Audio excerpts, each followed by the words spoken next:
क्या दोस्तों आप किसी सांप को गले में डालकर दुलार कर प्यार कर दूध पिलाएंगे तो क्या वह काटना छोड़ देगा?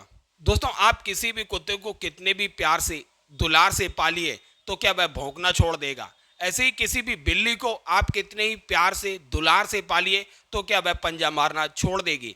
ऐसे ही किसी बंदर को आप कितने ही प्यार से दुलार से पालिए तो क्या वह खोंकना बंद कर देगा? नहीं, बिल्कुल नहीं। क्योंकि दोस्तों ये उनकी प्रकृति है, ये उनका नेचर है। हम उसको प्यार अथवा दुलार से बदल नहीं सकते।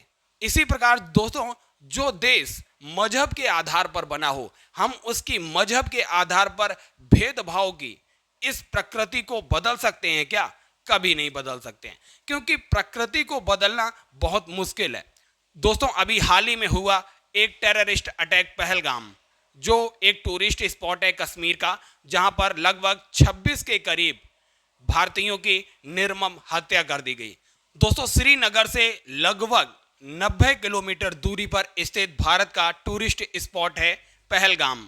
पहलगाम ये देखिए श्रीनगर से 90 किलोमीटर की दूरी पर है पहलगाम, ये टूरिस्ट स्पॉट है। दोस्तों ये देखिए, ये जो मैप है इसमें ये वाला एरिया जो है, ये वाला एरिया ये पीओके में आता है, पाक ऑक्यूपाइड कश्मीर में आता है।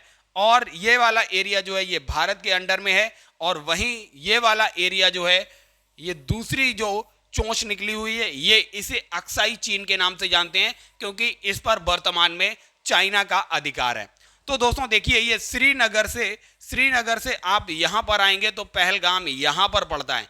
आपने दोस्तों देखा होगा पुलवामा पर भी आक्रमण हुआ, पठानकोट पर आक्रमण हुआ, और जितने भी इस पीओके के पास वाले क्षेत्र हैं वहां पर तो आक्रमण लगातार हो ही रहे थे। लेकिन इस बार पाकिस्तान ने और अंदर आकर पहलगाम को निशाना बनाया है, जो भारत के लिए काफी चिंता का विषय है। दोस्तों हमने कितनी शांति वार्ताएं की, अटल बिहारी वाजपेयी और उससे पहले भी प्रधानमंत्री जो रहे, उन्होंने पाकिस्तान के साथ शांति वार्ताएं की, अंतर्राष्ट्रीय स्तर पर इस मुद्दे को उठाया। लेकिन परिणाम क्या निकला? जब जब हमने आतंकवाद के खिलाफ कोई आवाज अंतर्राष्ट्रीय मंच पर उठाने की कोशिश की, परिणाम हमें मिला, भारत के किसी न किसी क्षेत्र पर आतंकवादी हमला हो गया।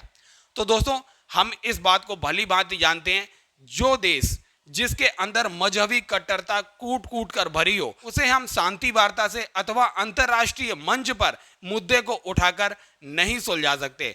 अगर दोस्तों आप देखेंगे, अगर हमारा ये जो पाक ऑक्यूपाइड कश्मीर है, अगर दोस्तों एक बार एक्शन लेकर इसी को भारत में मिला लिया जाए तो दोस्तों 70 से 80% टेररिस्ट अटैक जो हैं वो कम हो जाएंगे।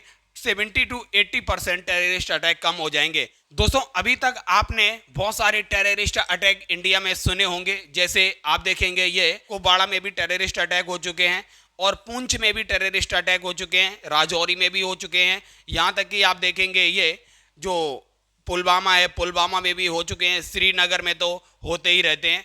अब इस बार जो है और अंदर की ओर आप देखेंगे, यहाँ पर आकर ये जो पहलगाम है, पहलगाम पर आक्रमण किया गया है। आप देखिए दोस्तों, ये पाक ऑक्यूपाइड कश्मीर की वजह से लगातार अशांति का माहौल बना हुआ है, लगातार अशांति का माहौल।